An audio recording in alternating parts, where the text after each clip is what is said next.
Hey guys, I hope everyone is having a great 4th of July. For those of us in the States, you know, it's Independence Day. It's a good time to get with family and remember everyone that has served in the past and is currently serving. Not only is it Independence Day, it's also an anniversary for myself. 10 years ago today, I picked up the Corvette. So I wanted to do kind of a special video celebrating both the holiday as well as an anniversary of me getting the car. I'm going to do an overview of the car because I haven't really done that since I've had the channel. So we'll go through the car and all the systems and have it running and whatnot. So let's get started. Okay guys, we'll start off by showing the Z06 brakes. These are PBR 6-piston calipers. I've got Hawk HPS pads and the stock Z06 rotors, drilled rotors. The wheels are all GM Speedline Z06 wheels. I've got those from like 4 different cars, but it's true. So the wheels are all GM.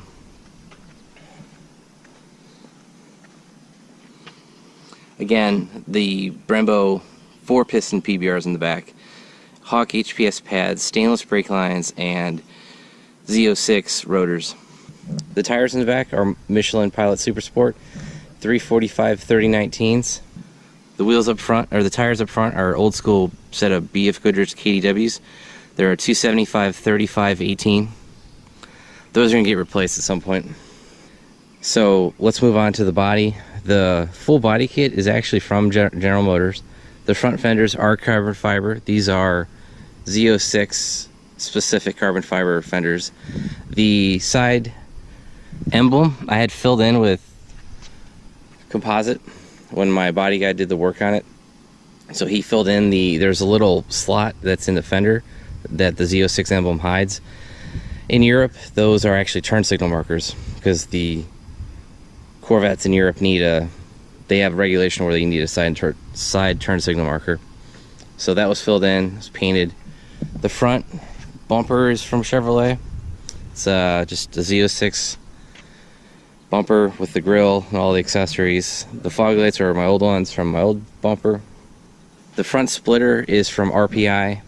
That is fiberglass, so if I ever crack it, it won't be super expensive to replace. And it's a satin black. The side skirts are also from RPI.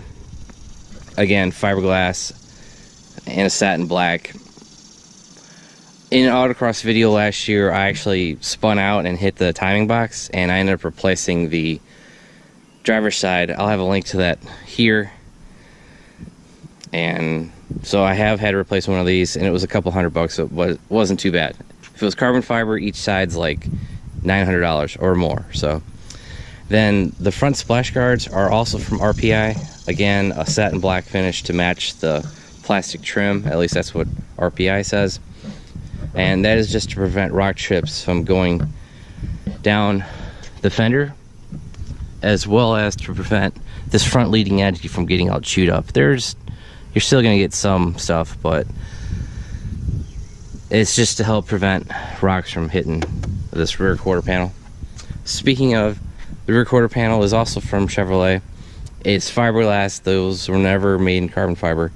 Fiberglass, and it bolts right in. Now the back spoiler is from RPI again, and it's a ZR1 style, ZR1 replica spoiler. RPI ships it painted. I got this for like $400, painted and shipped. I did a group buy like a really long time ago. Now the exhaust is from Corsa. It's off a C6 Z06. I don't have the part number right offhand, but I'll include it in the description below. I got that used, so it was like a third of the price of if you buy them new. So that's the exterior. Interior, I've actually never really shown the interior. The interior, so my car is a 2005. These seats came in 2012 and newer, maybe it was 11. The seat itself, the frame is actually from my 2005, but a few years ago what I did was I actually bought the leather and foam from partstaxi.com. They're not in business anymore, but one of the Corvette forum suppliers. I actually bought the whole kit from them for like $1,500. Maybe it was $1,600, but Came with all new leather, all new foam, and I stripped down both seats to the frame.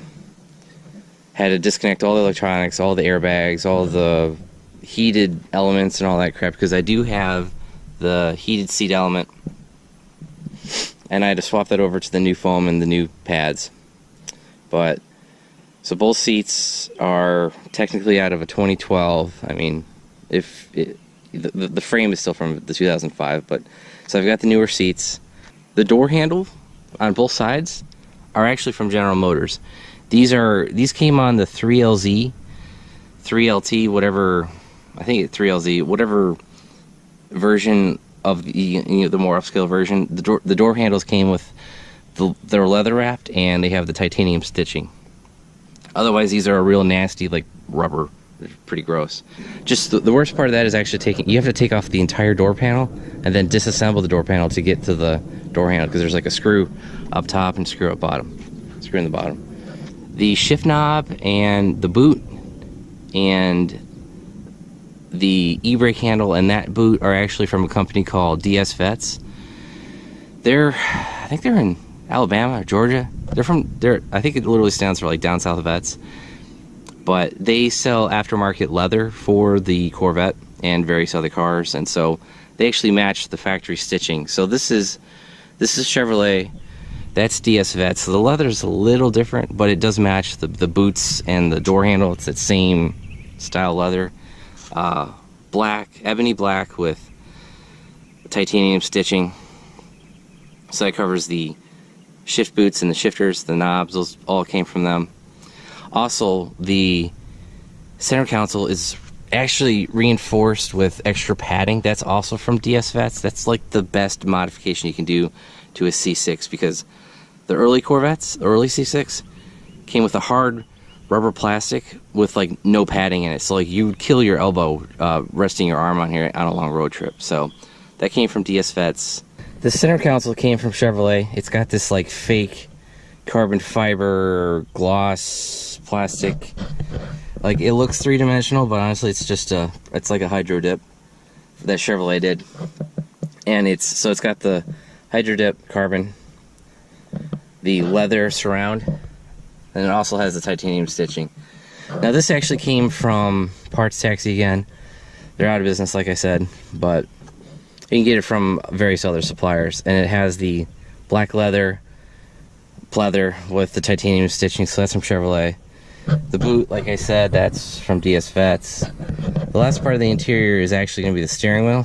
I've replaced the steering wheel 3 times. First was the 05, which is like a carryover steering wheel from the C5. It's a little different, but it basically looks like a C5 steering wheel. And then I had a 2006 with the steering wheel controls. The steering wheel controls I actually had to swap in. I had to swap out the clock spring that's in the steering column. I had to swap that. I had to custom wire it. That was just a pain, because what I wanted the steering wheel controls to work with the radio, and the radio to work with the heads-up display. So it's not really a well-documented swap. I may make a video on that later. We'll see. I had to do a lot of work on this to get it to work, and you had to run some wires, and I had to get a pin and de-pin this harness for the radio. Just total pain in the butt. This steering wheel is actually out of a 2012 and newer Corvette. These steering wheels are only like $100. Maybe it was $150. They're real cheap. The 2006 was leather wrapped like this, but it doesn't have the thumb grips. So you can't grip your thumb around. It's just a round tube, the whole thing. And I saw that the last 2 years they put the thumb grips on. I'm like, all right, well, I already wired the car for the newer steering wheel, so all I had to do was just get the thumb grip, steering wheel itself, and swap everything over. Now the new steering wheel did come with the steering wheel controls, the chrome trim, and everything, but it did not come with the airbag. I had to buy the airbag separate. I want to say I got the airbag for $180. Yeah, it was relatively cheap. The airbag was about $180. And the airbag just plugs right in. I've seen people say you can't run the newer airbag in the older car. I haven't had an accident, so I wouldn't know if it won't deploy, but It fits, it's plugged in, and it should work. Also, my car did not come with a navigation radio, so I actually ripped out the factory CD player and bought this used. This was like 7 years ago, so I actually got this radio for about 900 bucks. It's kind of expensive for back then. I think today they're going for like 500, maybe even 400. I haven't really looked, but anyway, 7 years ago, actually it might have been longer than that, it might have been like 8 years ago. Bought the radio used. I had to buy, the radio actually came with the GPS antenna because the guy knew that the salvage company selling the radio knew that Corvette owners wanted to do the swap. So they sold me the radio and the antenna. The antenna literally just plugs into the back of the radio. It's actually above the HVAC. There's some tubing. It's resting up above there. So, and that's about it for the interior. Oh, here's the driver's side door handle. You know, I swapped that. I still have the factory speakers, the Bose. I think that's about it. So, covered the exterior, covered the exhaust. Let's go under the hood. Now, I've featured under the hood a lot on the channel, but you know, here's just a brief overview. It's an LS2 block, has an LS9 cam in it. The bottom end's all stock. I got Cook's long tube headers, so you can see the blue and purple of the stainless when it gets hot. That's pretty cool, especially in the daylight. So it's got Cook's long tube headers, GM Performance CNC ported LS3 heads. I've got LS9 valve covers that I painted black. The supercharger is from Edelbrock. It's an E-Force TVS 2300.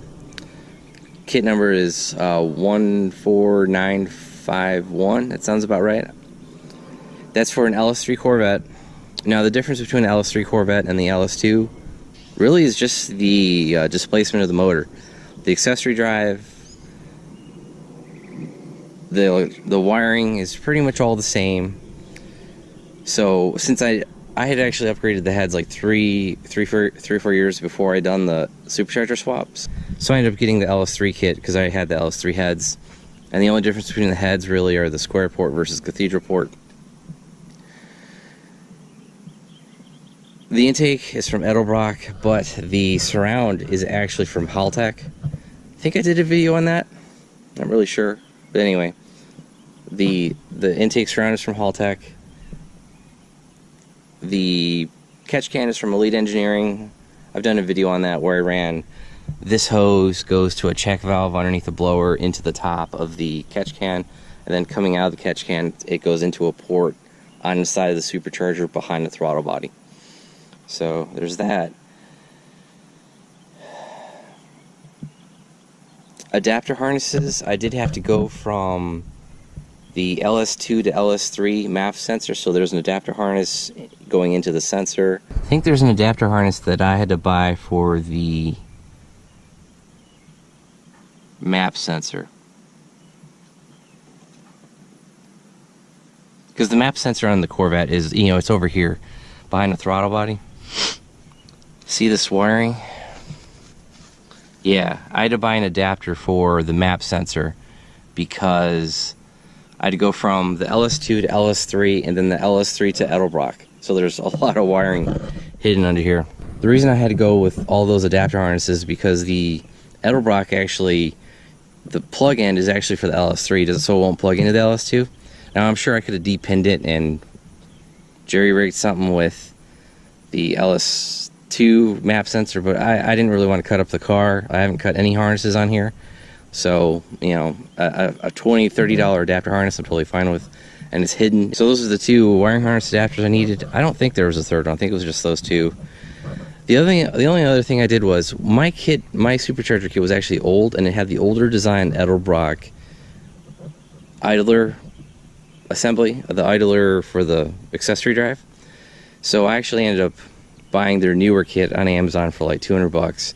Maybe it was 250, and it has a redesigned idler pulley and the tensioner. It basically allows you to run a little bit more boost. So that was like the one upgrade I did from Edelbrock. Injectors, I have 1000cc injectors from FIC. Yeah, FIC is the company that made them. So 1,000cc injectors, I think that's 95 pounds per hour. Injectors, stock crank pulley that's been pinned. Everything else is pretty much stock. The only thing under here that I had trouble with was actually the power steering. I had to buy a new tank because mine broke when I was removing it to move it out, because Edelbrock actually gives you a spacer to push that whole power steering reservoir, that pump, not the pump but the fluid tank. It gets pushed out toward the front of the car like a ½ millimeter. It's not big, but it's slightly different. I did have to replace that, and I have had to replace the main coolant hose on that side of the car because I didn't really run the cooling pipes really well, and the belt from the supercharger actually it nicked like a really slow leak, but it nicked that coolant and it was leaking coolant, so I had to replace that. Not too bad of a deal. I didn't have to take anything major off. I think I took the throttle body off just to make room, and that was about it.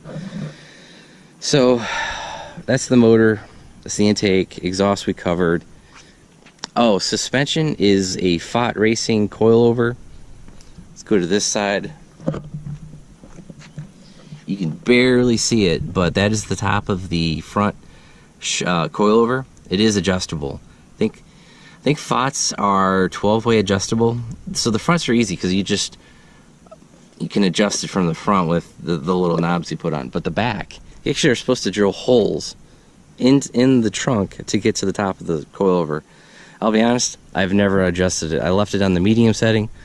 The front's on the medium setting, and I've never adjusted it. I'm not drilling holes in my car for a set of coilovers. So I am losing some adjustability. Like, I'd have to disassemble the rear suspension, which if I have the car in a lift, isn't too bad, but it's not a good setup. So that's the front and rear suspension, or the Fott coilovers. Got the Fott Racing sway bars on here as well. That's really about it. So that's a good overview of the Corvette.